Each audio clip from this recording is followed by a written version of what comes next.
हाँ, नमस्कार साथियों। आज हम बीए प्रथम वर्ष के लिए टॉपिक लेकर आए हैं संघीय व्यवस्था, फेडरल सिस्टम।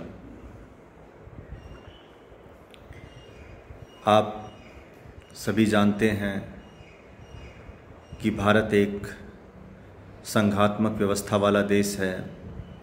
या यहाँ संघीय व्यवस्था है, फेडरल सिस्टम है।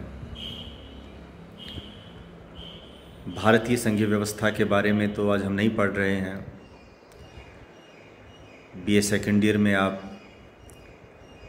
इसके जो भारत में संघीय व्यवस्था का रूप है उस पर आप अध्ययन करेंगे। यहाँ बीए प्रथम वर्ष में जो भी शासन के रूप हैं या और दूसरी अवधारणाएं हैं तो उनका एक सैद्धांतिक अध्ययन कर रहे हैं। उनका भारत के विशेष परिप्रेक्ष्य में अध्ययन नहीं है ये। इसलिए सबसे पहले हम बात कर रहे हैं कि संघीय व्यवस्था है क्या। तो संघीय व्यवस्था शासन का एक रूप है जिसमें शासन की शक्तियों को, किसी देश में शासन की शक्तियों को दो तरह की सरकारों में बांट दिया जाता है। एक केंद्र सरकार होगी और दूसरी प्रांतीय सरकारें होंगी। ये एकात्मक व्यवस्था का विपरीत होता है। एकात्मक व्यवस्था में केवल एक सरकार होती है पूरे देश के भीतर और उसे केंद्र सरकार कहते हैं। शासन की समस्त शक्तियां केंद्र सरकार के पास ही होती हैं। राज्य हो भी सकते हैं और होते भी हैं आमतौर पे एकात्मक व्यवस्था वाले देशों में भी, लेकिन उन प्रांतों के पास अपनी कोई शक्तियां नहीं होती। केंद्र जो शक्तियां उन्हें दे देता है उन्हीं के अकॉर्डिंग काम करते हैं। तो एकात्मक व्यवस्था वाले देशों में प्रांतों की हैसियत एक प्रशासनिक इकाई की होती है। जैसे एक प्रांत में डिस्ट्रिक्ट कलेक्टर होता है, जिला होता है, उसी तरह से वो प्रशासनिक सुविधा की दृष्टि से राज्य का विभाजन होता है, लेकिन पावर का डिवीज़न नहीं होता है जिस तरह से संघीय व्यवस्था में होता है। तो हमने ये बताया कि कोई भी व्यवस्था को हम सर्वमान्य व्यवस्था नहीं मान सकते। हर देश की अपनी परिस्थितियां होती हैं और उसी हिसाब से वो ये तय करता है कि वहाँ एकात्मक व्यवस्था बेहतर रहेगी या संघात्मक व्यवस्था। ब्रिटेन तो एकात्मक व्यवस्था वाला देश है, लेकिन भारत में औपनिवेशिक शासन के दौरान उसने संघीय मॉडल को आगे बढ़ाया, क्योंकि वो जानता था कि भारत एक बड़ा देश है, इसका अपना एक भौगोलिक क्षेत्रफल काफ़ी व्यापक है, विविधताओं का स्तर यहाँ बहुत अधिक है। तो यहाँ एकात्मक शासन व्यवस्था आसान नहीं रहेगी या व्यवहारिक नहीं रहेगी। इसलिए आपने देखा कि 1935 के अधिनियम में उन्होंने अखिल भारतीय संघ का प्रावधान किया। उनकी बहुत सी बातों को हमने जब अपना संविधान बनाया तो उसमें लागू किया। तो ये बेसिक बात है कि संघीय व्यवस्था होती क्या है। अब हम इनकी विशेषताओं पर बात कर रहे हैं। तो संघीय व्यवस्था की पहली विशेषता के बारे में तो हम इससे पहले भी आपके सामने जिक्र किया ही है कि देश के भीतर दो तरह की सरकारें होती हैं। एक केंद्र सरकार होती है, दूसरी प्रांतीय सरकारें होती हैं। जैसे अगर हम भारत की बात करें तो एक तो दिल्ली में नरेंद्र मोदी के नेतृत्व वाली सरकार है और दूसरी हर राज्य की अपनी सरकार है। पंजाब सरकार, हरियाणा सरकार, राजस्थान सरकार, छत्तीसगढ़ सरकार, कर्नाटक सरकार, आसाम सरकार। तो ये प्रांतों की सरकारें हैं। तो ये संघीय व्यवस्था वाले देश का उदाहरण होता है। एकात्मक व्यवस्था वाले देशों में केवल एक ही सरकार होती है, जैसे केंद्र सरकार है। जापान है, एकात्मक शासन व्यवस्था है, तो बस वहाँ प्रांतों की अपनी कोई सरकार नहीं है। तो एक पहला इसका बड़ा लक्षण है। दूसरा कि संविधान लिखित होता है और संविधान के भीतर ही ये बता दिया जाता है कि केंद्र के पास कौन कौन सी शक्तियाँ रहेंगी शासन की और प्रांतों के पास कौन कौन सी शक्तियाँ रहेंगी। तो ये एक अनिवार्य शर्त है लिखित संविधान का होना संघीय व्यवस्था वाले देशों में। अन्यथा तो फिर केंद्र राज्य के अधिकारों का हनन कर देगा या राज्य केंद्र के विषय हैं उन पर कानून बना देगा। तो एक लिखित संविधान हो जाता है तो उसमें ये चीज़ें अधिक स्पष्ट हो जाती हैं। जैसे भारतीय संविधान में 7वीं अनुसूची बना दी गई है जिसमें केंद्र और राज्यों के मध्य शक्तियों का विभाजन है। संविधान के अलग अलग प्रावधानों में ये बताया गया है कि केंद्र के पास क्या शक्तियाँ हैं, प्रांतों के पास क्या शक्तियाँ हैं। लेकिन इसके लिए लिखित संविधान का होना बहुत ज़रूरी होता है। इसलिए जहाँ भी संविधान अलिखित है वहाँ आपको आमतौर पर संघीय व्यवस्था नहीं मिलेगी। और दूसरा, इसमें संविधान का लिखित ही होना पर्याप्त नहीं है, संविधान का कठोर भी होना जरूरी है। कठोर इसलिए है कि अगर संविधान सरल होगा और केवल संसद ही साधारण बहुमत से संशोधन कर लेगी संविधान में, तो फिर ये खतरा बना रह सकता है कि हो सकता है आने वाले समय में केंद्र सरकार प्रांतीय विषयों को छीन ले और अपने हिस्से में शामिल कर ले संविधान में संशोधन करा के। तो इसलिए प्रावधान रखा गया कि संविधान कठोर होना चाहिए। कठोर संविधान में केंद्र के साथ साथ राज्यों की भूमिका भी होती है और इनके साथ साथ विशेष बहुमत का भी प्रावधान होता है। साधारण बहुमत से आप संशोधन नहीं कर सकते। अमेरिका में संविधान संशोधन की प्रोसेस बहुत टफ है। हालांकि भारत में संघीय मामलों में तो टफ रखी गई है और आधे राज्यों का अनुसमर्थन भी ज़रूरी है, लेकिन हर मामले में कठोर नहीं है। इसीलिए भारतीय संविधान को जो कठोर और लचीले का मिश्रण कहा जाता है, एक बीच का सामंजस्य स्थापित करता है। तो एक संघीय व्यवस्था में लिखित संविधान का होना जरूरी है, कठोर संविधान का होना जरूरी है, संविधान के भीतर केंद्र और राज्यों की शक्तियों का बंटवारा जरूरी है। ये बातें तो हैं ही हैं। उसके बाद एक संघीय न्यायालय का होना भी बहुत ज़रूरी है, या जिसे हम कहें कि एक केंद्रीय स्तर पर एक ऐसा न्यायालय हो जो अपने आप में सर्वोच्च भी हो, निष्पक्ष भी हो और स्वतंत्र भी हो। वो इसलिए ज़रूरी है कि अगर केंद्र और राज्यों के मध्य विवाद उत्पन्न होते हैं अधिकार क्षेत्र के निर्धारण को लेकर, या अगर केंद्र सरकार राज्य सरकारों के राज्यों के अधिकारों का हनन करती है, तो उनके आपसी विवादों के निपटारे के लिए एक ऐसी न्यायपालिका का होना बहुत ज़रूरी है जो ये बता सके कि कौन किसके अधिकार क्षेत्र में हनन कर रहा है या अतिक्रमण कर रहा है, तो उसे रोका जा सके। अगर सर्वोच्च न्यायपालिका नहीं हो गई, स्वतंत्र और वो निष्पक्ष नहीं होगी, तो फिर वो संघीय व्यवस्था को बचा नहीं पाएगी। स्वतंत्र और निष्पक्ष होने से हमारा अभिप्राय है कि सर्वोच्च न्यायालय का गठन और उसकी कार्यशैली से संबंधित नियम इस तरह से होने चाहिए कि उसे किसी के दबाव में काम ना करना पड़े, उसे कोई लालच ना दे सके, उसे कोई धमका ना सके, उसे कोई डरा ना सके। ये सब, इन सब से मुक्ति के लिए हर देश का संविधान अपने यहाँ कुछ ऐसे प्रावधान करता है ताकि न्यायपालिका में कोई अनुचित दखल ना कर सके और न्यायाधीशों को न्याय करते समय बिल्कुल कानून सम्मत होकर अपनी बात कहें, निर्भीक होकर अपना डिसीजन दें, किसी तरह का उन्हें डर ना सताए। इसीलिए हमने देखा है कि न्यायाधीशों को काफ़ी हाई सिक्योरिटी दी जाती है, उनको अच्छा वेतन दिया जाता है, संसद उसके वेतन में कटौती नहीं कर सकती ताकि उसे कोई ललचा ना सके। उसकी नियुक्ति की प्रोसेस में सरकार की भूमिका है, उसको हटाया गया है।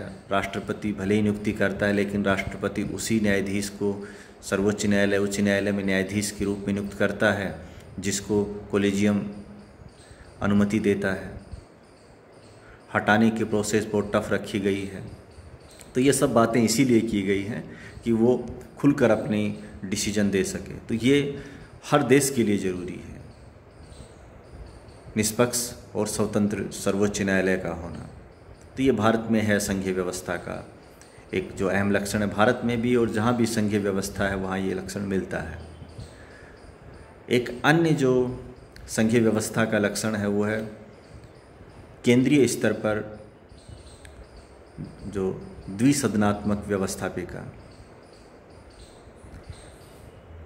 द्विसदनात्मक व्यवस्थापिका में एक सदन ऐसा होना चाहिए जो राज्यों का प्रतिनिधित्व करे। जैसे भारत में राज्यसभा है, अमेरिका में सीनेट है।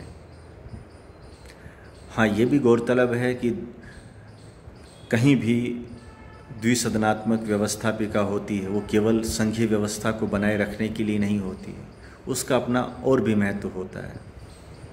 कानून के जानकार मानते हैं कि संघीय व्यवस्था के अलावा द्विसदनात्मक व्यवस्थापिका का महत्व एक अच्छे कानून निर्माण के लिए भी होता है।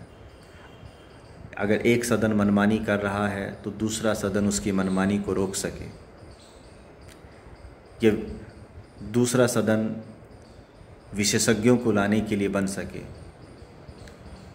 एक तो लोकप्रिय सदन होता है जिसमें नेता सीधा चुनाव क्षेत्रों में जाते हैं, चुनाव लड़ते हैं, और जो जनता में लोकप्रिय होते हैं वो चुनाव जीतकर जो निम्न सदन में पहुंच जाते हैं, जो से पॉपुलर हाउस है उसमें। लेकिन शासन संचालन का काम बड़ा जटिल होता है, तो कई बार जो लोग पॉपुलरिटी के स्तर पर तो बड़े होते हैं लेकिन शासन की जो तकनीकी जटिलताएं हैं उनको वो नहीं समझ पाते हैं, इसलिए वहाँ विशेषज्ञों की ज़रूरत पड़ती है। जैसे वित्त मंत्री है, रक्षा मंत्री है, गृह मंत्रालय है, तो ये कुछ जो टेक्निकल मिनिस्ट्री हैं, तो यहाँ विशेषज्ञ लोग चाहिए। अब कई बार ऐसा भी होता है कि व्यक्ति विशेषज्ञ तो होते हैं लेकिन उनका जनाधार नहीं होता है, तो ऐसे लोगों को दूसरे सदन में लाया जाता है ताकि उनको शासन से जोड़ा जा सके। तो उस रूप में भी उसका महत्व होता है, लेकिन संघीय व्यवस्था में इसका होना अनिवार्य है। दूसरी तरह की शासन व्यवस्थाओं में ऐसा हो भी सकता है, नहीं भी हो सकता है, लेकिन संघीय व्यवस्था में ये ज़रूरी है। और द्वितीय सदन राज्यों का प्रतिनिधित्व करता है और उसकी जो कार्यशैली है उसको इस तरह से रखा गया है कि अगर राज्य से जुड़े कोई फैसले लेने हैं तो फिर उस सदन का महत्व बढ़ जाता है। जैसे अगर भारतीय संदर्भ में बात करें तो अगर राज्य सूची के विषय को राष्ट्रीय महत्व का घोषित करना है तो ये काम राज्यसभा के पटल से होगा। तो ये सब होता है। द्विसदनात्मक व्यवस्थापिका की बात की हमने, तो ये तो एक ऐसी विशेषताएं जो हर देश में लागू होती हैं। कुछ और भी विशेषताएं हैं, जैसे कहा जाता है कि भाई दोहरी नागरिकता होनी चाहिए संघीय व्यवस्था वाले देशों में, और अमेरिका इसका उदाहरण है जहाँ दोहरी नागरिकता है। प्रांतों की अपनी नागरिकता है और एक यूएसए की नागरिकता है। हालांकि ये हर संघीय व्यवस्था में सेट नहीं होती, भारत में इकहरी नागरिकता है। और इसीलिए हमने कहा ना कि दुनिया में शासन के अलग अलग मॉडल हैं और उन मॉडल में भी हर देश में एक जैसा नहीं है। भारत में इकहरी नागरिकता है, ब्रिटेन में वो यूएसए में दोहरी नागरिकता है, और स्विट्ज़रलैंड में तो तिहरी नागरिकता है। तो ये संघीय व्यवस्था में आमतौर पर ये माना जाता है। दूसरा, दोहरी न्यायपालिका होती है संघीय व्यवस्था में। ये भी एक ऐसा लक्षण है जो भारत में नहीं मिलता है। दोहरी न्यायपालिका में एक केंद्रीय स्तर पर न्यायपालिका होती है, दूसरा प्रांतों पे होती है। और जो केंद्रीय स्तर पर जिसे संघीय न्यायालय कहा जाता है आमतौर पे, उसका काम केवल केंद्र और राज्यों के मध्य विवादों को निपटाना है। उसके अलावा जो शेष काम है वो राज्य का जो अपना उच्च न्यायालय है वही करेगा। यानी कि जो सर्वोच्च न्यायालय है या संघीय न्यायालय है वो उच्च न्यायालयों के विरुद्ध अपील की सुनवाई नहीं करेगा, बल्कि केवल जो केंद्र और राज्यों के मध्य विवादों का निपटारा करता है। लेकिन भारत में ऐसा नहीं है। भारत में एकीकृत न्यायपालिका है। यूँ तो सर्वोच्च न्यायालय भी है, 24 उच्च न्यायालय भी हैं, लेकिन सर्वोच्च न्यायालय का निर्देशन, निगरानी उच्च न्यायालयों पर बनी रहती है और उच्च न्यायालयों के विरुद्ध अपील की सुनवाई सर्वोच्च न्यायालय में होती है। एक अन्य विशेषता है कि प्रांतों का अपना संविधान होना चाहिए, केंद्र का अपना संविधान होता है। अमेरिका में हर प्रांत का अपना संविधान है और एक पूरे अमेरिका का संविधान है। भारत में केवल जम्मू कश्मीर के लिए ये सुविधा थी, हालांकि वो अभी 2019 में अगस्त के महीने में अक्टूबर से समाप्त हो गई हो। जो ही अब नया जो राज्य पुनर्गठन अधिनियम लागू हुआ है जम्मू कश्मीर को लेके, तो पहले जम्मू कश्मीर की अपनी संविधान सभा रहती थी। हालांकि उसमें जो प्रावधान होते थे संविधान में, तो वो कोई ऐसे नहीं होते थे कि जो मूल संविधान से बेमेल हों, लेकिन प्रांतों को अपना अलग संविधान रखने की इजाज़त संघीय व्यवस्था में दी जाती रही। तो संघीय व्यवस्था को लेकर जो महत्वपूर्ण लक्षण बातें रही हैं उनको हमने आपको बताया है। और हर देश की अपनी विशेष परिस्थितियां होती हैं और उसी के अनुरूप वो अपना संघीय मॉडल तय करता है। भारत में जो संघ है वो केंद्र से राज्यों की ओर आया है, यानी कि केंद्र ने शक्तियां दी हैं राज्यों को। इसलिए भारतीय संघीय मॉडल में केंद्र ज़्यादा शक्तिशाली है राज्यों के बनिस्बत, यानी कि केंद्र के पास 99-100 के करीब विषय हैं, प्रांतों के पास कम विषय रखे गए हैं, महत्वपूर्ण विषय केंद्र के पास रखे गए हैं, कमजोर विषय राज्यों के पास हैं। और कई ऐसी परिस्थितियां भी दी गई हैं जिनमें केंद्र को राज्यों के विषय में इंटरफेयर करने का हक मिल जाता है। लेकिन जहां राज्यों ने मिलकर संघ का निर्माण किया होता है वहां प्रांत ज़्यादा शक्तिशाली होते हैं। उसमें अमेरिका का उदाहरण है। अमेरिका के संविधान में तो शक्ति विभाजन ही गणना और अवशेष के सिद्धांत पे है, अर्थात प्रांतों ने केंद्र के लिए विषय गिना दिए कि ये विषय केंद्र के होंगे, उसके अलावा शेष विषय राज्यों के होंगे। भारत में ऐसा नहीं है। भारत में संघ के विषय रखे गए हैं, राज्यों के विषय रखे गए हैं, कुछ समवर्ती सूची में रखे गए हैं जिनमें केंद्र भी कानून बना सकता है, राज्य भी बना सकते हैं। और अवशिष्ट शक्तियों की भी बात हुई है, लेकिन वो केंद्र के पास होती है। तो ये अपना अपना मॉडल है। भारत का मॉडल कनाडा के करीब जाता है और बहुत सी और भी भिन्नताएँ हैं। जैसे भारत में राज्यसभा के जो सदस्य हैं वो हर राज्य से उनकी संख्या अलग अलग होती है। बड़े राज्यों से ज़्यादा होते हैं, छोटे राज्यों से कम होते हैं। लेकिन आमतौर पे एक आदर्श संघीय व्यवस्था में ये उम्मीद की जाती है कि हर राज्य का प्रतिनिधित्व राज्यसभा में बराबर होगा। जैसे अमेरिका में 50 प्रांत हैं और सीनेट में 100 सीटें हैं, हर प्रांत से 2 सीटें हो जाती हैं। इसी तरह का समानता की बात है वो स्विट्ज़रलैंड के संविधान में भी है।